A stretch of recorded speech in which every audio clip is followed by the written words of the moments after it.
Hi, I'm Aaron Suttles, Director of Content for Yea Alabama, and thrilled to be here for our summer series, Half Hour Huddle. If you've caught this series before, you know we take the best names and student athletes from the University of Alabama. We bring them in, give you an opportunity to ask exclusive questions to the student athletes. We've had Dallas Turner, we've had Javon Quinterly, we've had Tyler Booker, and now we're bringing in the veteran of the wide receiving room, Jermaine Burton. So, Jermaine, welcome, and thanks for joining us. Yes, sir. I appreciate you guys. So it's summertime. What's a student athlete at Alabama doing during the summer right now? Putting in straight work.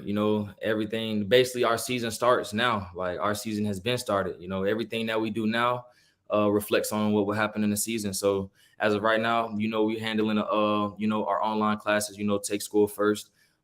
Then from that, we got workouts in the morning. Then we head over to the facility, have meetings at around 2:00. Then we lead on to 7-on-7. But other than that, we just worried about connection, seeing what everybody could bring to the table, really evaluating each other and really seeing who the leaders are. But for the most part, it's just a day in, day out grind. So you're there on campus. I was there this week, and summer camps are going on there, and a lot of would-be or hopefuls want to be, college football players or look at you, and I'm sure you were there at one point, and you were doing high school camps and college camps. What do you remember about doing the camp circuit? I feel like the number one thing I remember was just like the experience, like not knowing everything behind the scenes, like not knowing anything, not knowing how anything works in college, but just from the part of just standpoint of just being there, being around the real players, being around the coaches, because, as you come and you see as you're a high school kid and you're doing the camps and the actual college kids come and participate, it hits a little different. You feel more connected to the players, and, you feel like you really almost go to the school, almost like depending on how much you like that school. So I know it meant a lot for me to have that interaction with players, in college, and them coaching me up, like as I was like during the camp and whatnot. And I also was being coached up from the actual receiver coach himself. So, it hits way deeper.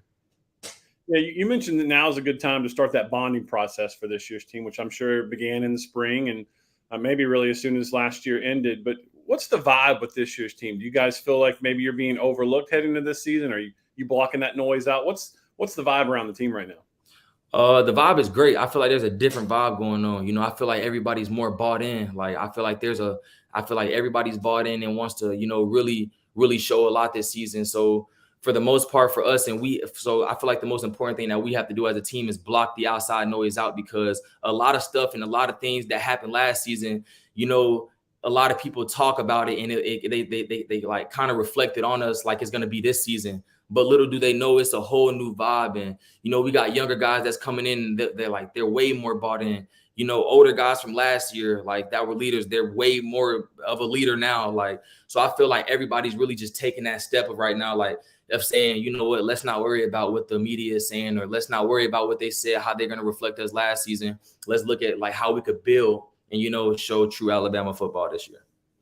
Well, let's get right to it. We got a question that comes in from Joe O. Wants to know, what were your personal goals this offseason, and how do you think they'll impact the upcoming season?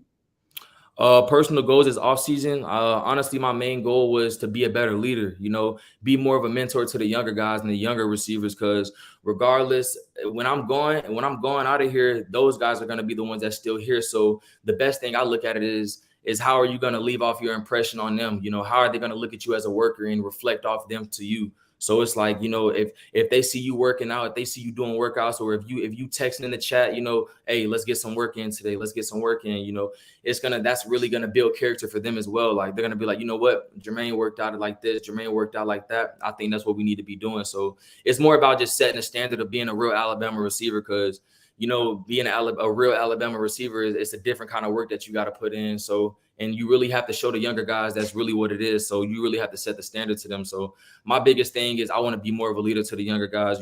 Any questions they have, any confusions they have, I want to be the shoulder that they lean on, and, can ask me anything and tell me anything, tell me how they feel or whatever they need help on. Like that's more of my step. And I feel like that'll impact into the season of, just overall better connection and how more comfortable that the younger guys will feel too. How often does that go on? In the group chat of, hey, let's go get some work in. Is that who leads that? Is that a quarterback led thing? Is that the wide receivers getting after it? How does that process work?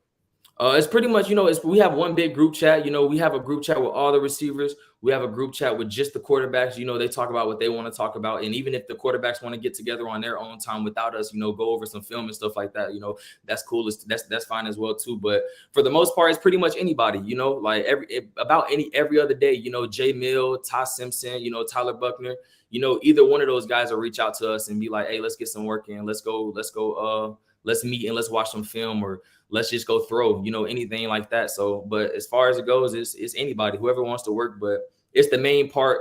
We look at it as it's just the fact that it's willing to get done, like the fact that the work is willing to be done, the fact that we can text in the chat and say, even though we just had a team run, like, let's wake up tomorrow at 10 a.m. and come and get some extra work. And the fact that everybody's down, everybody's willing to come and participate and, get better. That's the biggest part of it. We're here with a half-hour huddle with Jermaine Burton, one of the veterans of the Alabama wide receiver room. If you have a question for Jermaine, beneath the video, click on that link. You can comment and ask a question. We'll get to those. Let's go to our next question. What's your impression of the wide receiving room right now? Any receivers standing out to you? Is honestly everybody's working. Ja'Cory, Malik Benson, Isaiah Bond, everybody is. Honestly, Jalen Hill, all the new guys that came in, they pretty much got on page and got onto the standards is like really quick as well. So my impression is that we're just working right now. Like, we understand that last season, we could have portrayed a way better outlook, of a reflection of us. But, at the same time, we can only control what we can control. So our impression right now, or my impression of the receiver room right now, is everybody's bought in. Everybody's wants to learn more. Everybody, there's guys that want to stay after practice and can get on the jugs, or guys are staying after practice and, still throwing with Jay Mill, throwing with all the quarterbacks. So it's just the little stuff like that you probably wouldn't see last season that's leading into this season. Now that's like, okay, like, yeah, like it's dope. Now, we were talking, but before we went live here, and you were talking about the speed of a guy like Kendrick Law or Isaiah Bond. Malik Benson's a new guy in that room, a junior college transfer. We have not really gotten a chance to see him very much. What has he brought to that room? He brings the energy to the room. He definitely is a different kind of guy. He has his own personality. He's a funny guy. He's a great dude. He's easy to outgoing. He's easy to have a conversation with. He always wants to put in work. And at the end of the day, he's a speed guy. So he knows how to run them damn routes fast as hell. Oh, I'm sorry. He knows how to run those routes fast. Like that's a fast guy. So he brings a lot to the room. I'm happy we got him. I'm lucky we have him. And I feel like it was the best move for him. So I'm happy that you guys are going to see what he can do. Yeah, you mentioned you want to be a leader, improve your leadership this year. When a new guy does come into that room, what's the first piece of advice you give him? Oh, literally. I tell him to relax, and I tell him to because like if you come to an Alabama practice, it can be intense. The way we move around fast, soon we go to this drill, from that drill, we go from this station to that station. We doing something here, and I was there before. I was there before when I was at Georgia. Like what's going on? Like it could be like that, but I tell him for the most part, I said just chill, just relax, just go along with the flow, capture what you can capture up here. And whatever you don't, it'll all come along, like, because I feel like a lot of guys will come in, they're like, oh my God, like it's moving too fast. Like, I don't know but it's like, just slow down. I just tell them to slow down. Just whatever you can't capture is going to come to you. So don't try to stress yourself out over anything. You mentioned some of the standard of Alabama wide receivers. Being in that wide receiver meeting room, you look on the walls and you see the first team All-Americans and the greats that came before you. Exactly. Is that pressure, or is that you take inspiration in that? I take straight inspiration and motivation, because the fact that the same routes that we run on that field today, the fact that I can go back and, go back to old practices and look at Judy doing it and look at Smitty doing it and look at Waddle doing it, like, and I could look at their tempo of practice, like, are they jogging on any routes or are they taking any play? And the fact that those boys are going full, they full throttle, it's like, it really lets you know, okay, you got to do the same thing. Like, so it's really a good thing to go off of. And I love looking back there and seeing like the accomplishments they did and whatnot. Like, I'm proud of those guys. And, those are great receivers in the league today. And it's a reason why they were like that. It all started here. So, we all look at it as important. Everything we do off the field is important.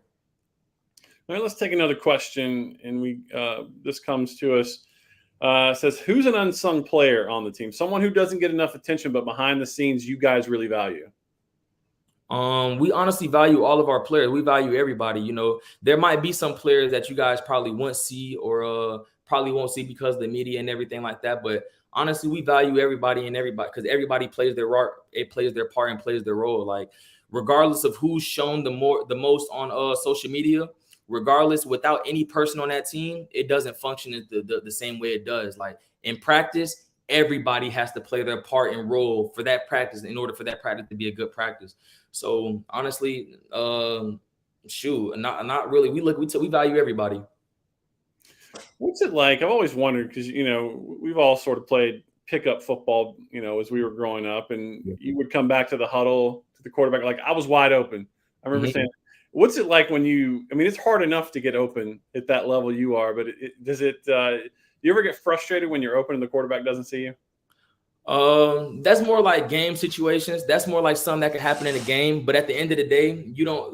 You have to understand that each play has certain reads, and even though you could have got open on that, but the first read was on the other side of the field. So, but at the end of the day, that doesn't mean you shouldn't run your route full speed. You run every route to win. So there might be plays that that might have been that it could be like the third read or the last read. I could have been the last read, but I still got open. But if he hit the first read and we still got a first down, I'm not tripping but at the end of the day, when we watch film, he's gonna see that that last read was open. So whenever he goes to that first read and he might, it might not be there. Oh, Maine did have that. He on that last read, he did beat him, and I could have hit him. So I'm gonna go back to that. Like it's like it all works out. The ball finds who it's supposed to find. That's what Coach Wiggins always say. That's a good line. I like that one. I'm gonna borrow that from you. Better than let's go to the next question. What do you think of the new offensive coordinator, Tommy Rees? Oh, I love him. He's a great dude. He's a younger guy. He connects with us on a level. He's 30 years old. It ain't nothing. The age difference is there, but at the end of the day, he's still a younger dude. He can connect with us more, and I feel like he also brings a different energy to the team as well. Like there's this thing he does like after our practices. The next day when we come in for meetings, we'll have a player of the practice, like who put in like some like good work for that practice, and whoever it is, he'll put up like a funny picture of him like on like that he pulled from Instagram or something like that, like, and it'll make the entire room laugh literally. Like, but it's really it's a compliment that player had put in great work and that it was noticed, because he's kind of more like the guy that like how somebody can feel like they're working hard and it can go unnoticed. Like he's really the coach that's like, hey, I see you. Like, we gonna recognize you. Like, I see you putting in the work. So I love the energy that he brings as well too. Because the gifts is like you'll get like a shirt or something like that. Like it's dope. It's that instant gratification. I like that. Hey, at Alabama, you're not going to play wide receiver unless you're willing to stick your nose in there and be a good blocker. 100%. Who's the most physical blocker at the wide receiver position? Okay, I'm gonna give it to all of our receivers that we are all physical, but hey, I know y'all. Kendrick Law, that boy is he's pretty jacked now. I've seen that. He's pretty cut up. Hey, that dude can get on there. Kendrick Law could block anybody. I'm gonna be honest. Like he could block a linebacker. If we told him to block a defensive end, he go act like he's gonna act like that defensive end is a small corner. Like even though that defensive end could be somebody insane, huge, like Kendrick Law gonna really put his nose in there and like use all that muscle he got. He's got a little bit of that dog in him. Yeah, literally. All right, let's bring in another question. Who's got the best hands on the team? Now, I know you want to say yourself, so let's just go ahead and give it to you. But outside of you, who's got the best hands on the team? Shoot, man. I ain't gonna do it. I wish like y'all. These are hard questions because like I see so much great talent out of this receiver room. That it's like, bro, like. Everybody got great hands. I'm not gonna lie. Like I couldn't even put a one on myself. Like I'm gonna be honest. Like everybody catches. We work on the same catch mechanics. We try to not forget about the basics or try not to get too casual on catches. Like, if a ball is coming and it's like, oh, this is an easy catch. Like we try not to do that no more. Like we try not to be like, oh, this is an easy catch. Like we really try to look at every ball as like, nah, because as soon as you get casual, that ball can slip through your hands. You can, as soon as you try to get back to the regular basics and say, oh, that ball easy. Like, oh, it's a little fade. Like, no, you really got to look at every ball like it's mine. Like, so But shoot, everybody got them hands on this team. I ain't gonna lie. Even some defensive players, them boys be catching too. The fans are going to love that answer. Just a personal preference. Do you prefer a cornerback to play up on you, or do you prefer them to play off of you? I love when they'll play up because I'm not gonna lie. As soon as I get even with you, I feel like I'm leaving. So it's like, right. How much of that is handwork in the beginning, footwork? When someone's pressing you, what's your thought process about how you're going to get off the line? Depends on whatever they're playing, inside technique, outside leverage. If they're taking away my outside, I can give them something quick and easy out there, see if they want to protect it. Like, so if a cornerback is playing, let's say for instance, a cornerback is playing outside leverage on me, and say if I want to take an outside release, but they won't give it to me. So I'll stretch them out. I'll release, I'll come off the ball and I'll go wide. And if that DB kid continues to stay wide and shows me that he wants to protect and not let me outside, I'll slip him inside. If he's playing inside leverage, if they play inside leverage, it's really easy. You can speed release outside. You could split, give them something inside, go outside. But I love when they play inside because I just know for a fact that it's somewhere in between these 5 yards. If you playing me up, we're going to be even. So I'm leaving. I like it. Along those lines, who on the team is your toughest matchup? What corner or defensive back you're like, oh no, not this guy? The guys that we go against every day, Terrion Arnold and Kool-Aid McKinstry. Them boys work, and we do, and all the other players work too. All the other DBs, they do the same, like they put in the same work as them. So but from that energy standpoint that we like to give each other, like me, Terrion and Kool-Aid, like we like to give each other that, like, we really like to go at it and really like to, sometimes we could be arguing out there. Like, no, man, you ain't get that. Like, no. And then as soon as we done that with practice, it's like, hey, fam, good work. Like, we needed that. Like, it's good to have those players that you can really have on a team and really can get that out so it doesn't hit you in the game. Like, so it's a composure thing. Like, it's really easy to, like, keep your composure when you got guys that you can really go at it with in practice. Yeah, iron sharpening iron. We're here with a half-hour huddle with Jermaine Burton, veteran wide receiver for Alabama. If you have a question for Jermaine, click on that button beneath the video and get those comments in for Jermaine.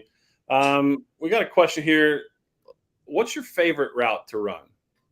To be honest, I love running all routes. Like, I ain't even gonna lie. Like, any route, I feel like I can get the ball on and take it the full distance. So honestly, I love all routes. But if I had to answer that and I had to go, I'd choose that go. I love running goes. I ain't gonna lie. I love them. All right, let's bring in another question. What do we have here? All-time toughest defensive back you faced. Is there one from your days at Georgia or from Alabama that sticks out? Josh Jobe, for sure. Joe, number 28. Yeah, Joe for sure. I ain't gonna lie. Joe was the most physical. He was a big guy. Yeah, he was the more like and I was a freshman, so it was like it was like, and I'm already playing at Bama, so I'm like, oh man, like, so I'm like, man, let me see what's going on, like. But nah, like when that man, like when he pressed up and whatnot, when he get hands on you, he really try to keep you in front of him, and it was like he really made me work the most, like, and really made me get in the lab more, because I was like, hold on, I ain't like that, like, because that boy was strong. He was probably the most physical and toughest DB I faced for sure. You've picked some good ones. JM wants to know. I'm sorry, Benji wants to know. Did you ever play on the defensive side of the ball? Do you think you could have played defensive back at the college level? Okay, so in high school, I started to play strong safety a little bit, but let me tell you that it wasn't it. I don't understand it don't fun like me. I run routes and I catch the ball, like, but do you think that you could play DB at the college level? For sure not. Like, I'm not gonna lie, because it's just like, dude, especially at this level, like, bro, these kids are so fast that it's like, I don't even want to deal with all that guessing, and I'd rather just be doing it. I'd rather put the DB in the position to guess and have that hard time. We got some live chat stuff coming in. Stephanie wants to know, what is your pregame ritual? Do you have one? Is it music? What do you do before game to get yourself ready to play? First thing I do is when I get to the facility, regardless if it's away or a home game, I get in there. I put my warm-up equipment on.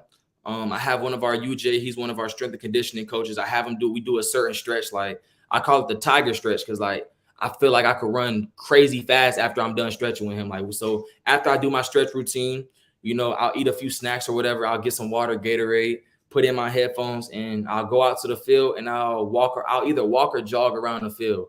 You know, I like to get a feel. I like to just get a feel of, you know, how close the fans are from every angle. You know, I just want to see, I want to, you know, feel the field for what it is. Like, because, you know, regardless of, each field is the same. Each field is 100 yards, but it's a certain way that you want to feel, like you get a feel for it if it's an away game, and, you know, it's like that. So I start off with just running around the field, and then I just play music and I just catch the ball, honestly. But not like a LeBron thing, or where I just grab powder and just, you know, I ain't got nothing like that. This year, that could be your new tradition. We'll just add it to it. You can just, yeah, you know, I might think about. I appreciate that, Stephanie. I might add something to my bag this year for my pregame ritual.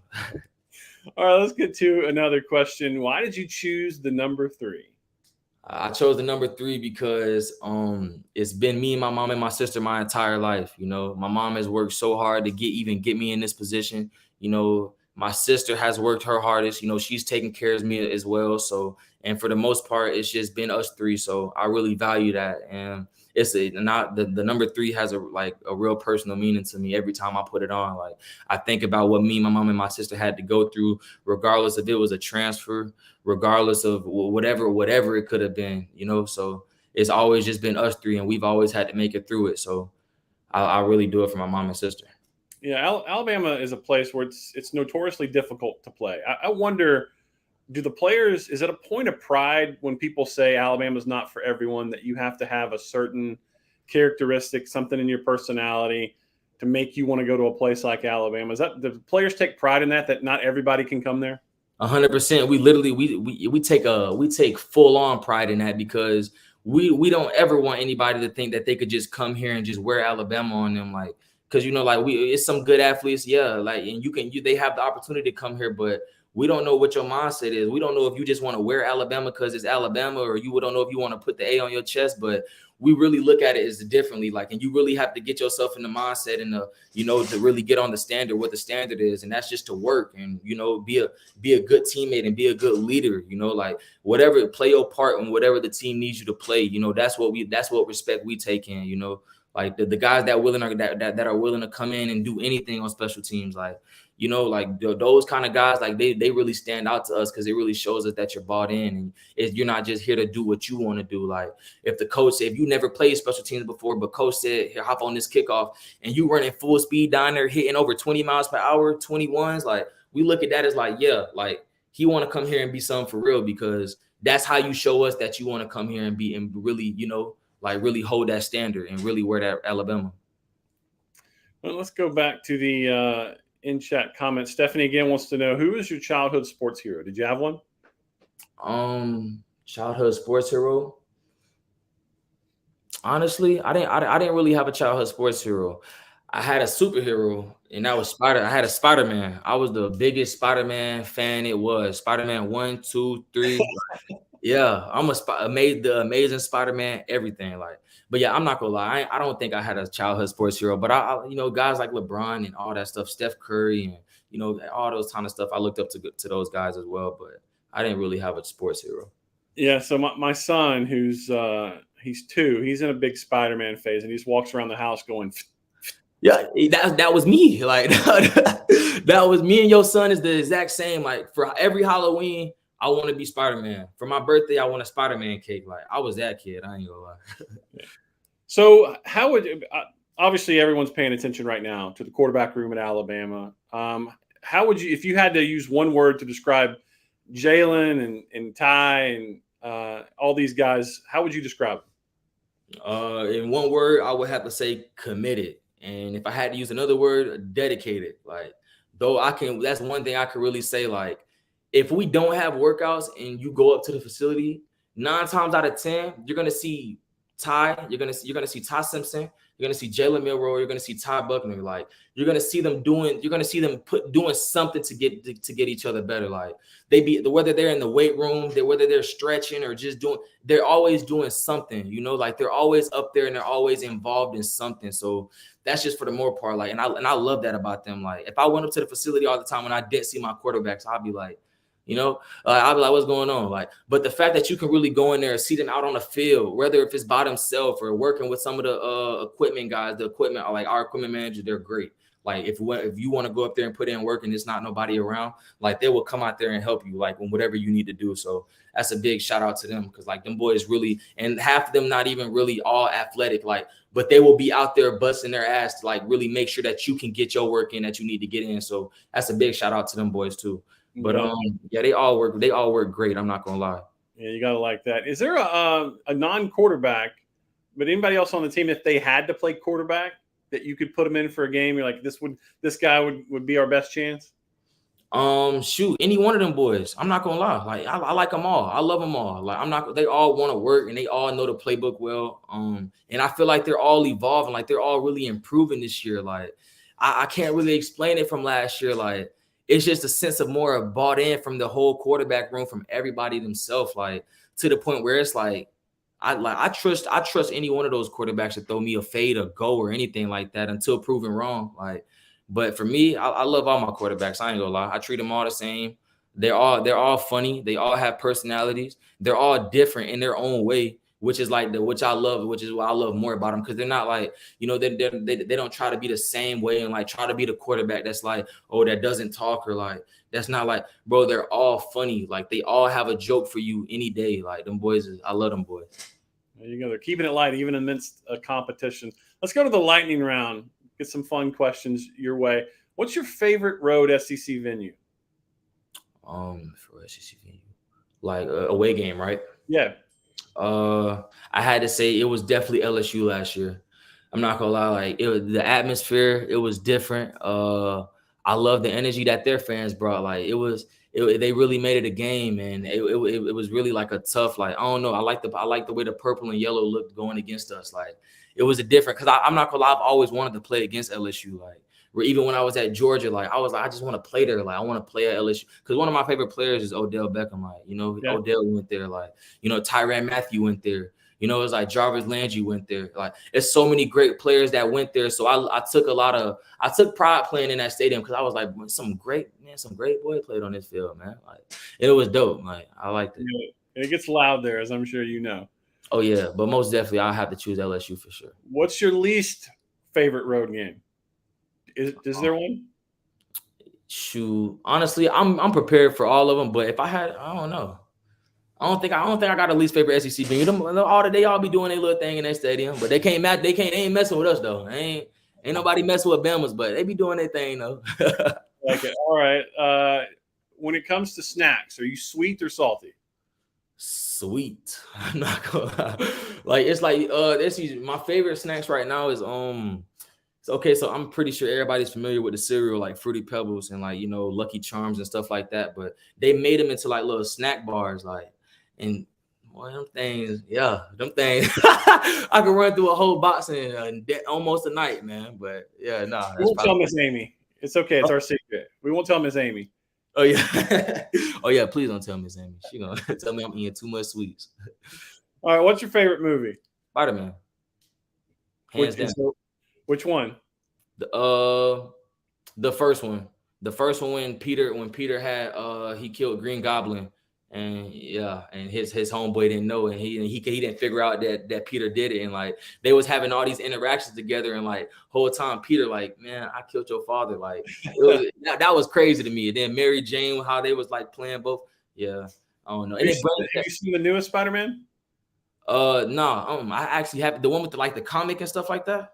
I think there was one that came out this summer, but I haven't seen it yet. But I just wondered for the big Spider-Man fan if you've had a review. Oh no, I've seen the new one when they had the projector screens and all that, and they had the monster and all, bro, like that. And it was it Zendaya or like that in the new one?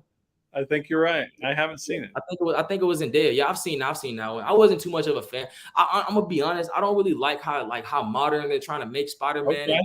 I kind of don't like how they.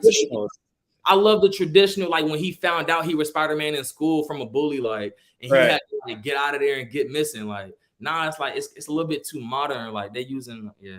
But no, it's straight though. I'm still a Spider-Man guy.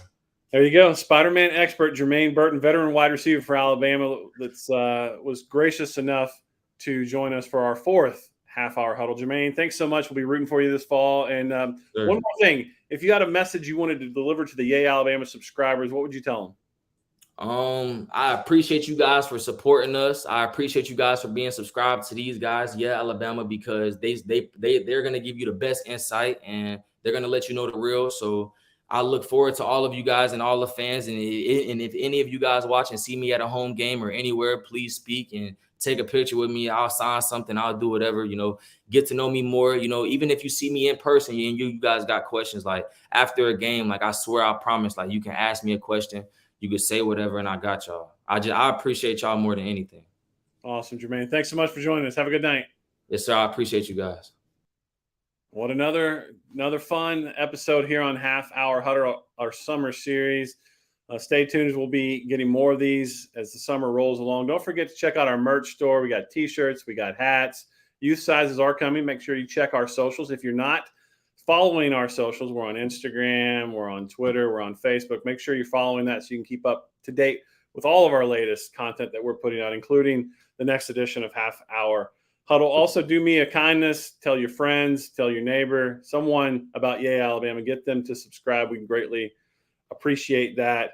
And we'll be coming back next week with another edition of Half Hour Huddle.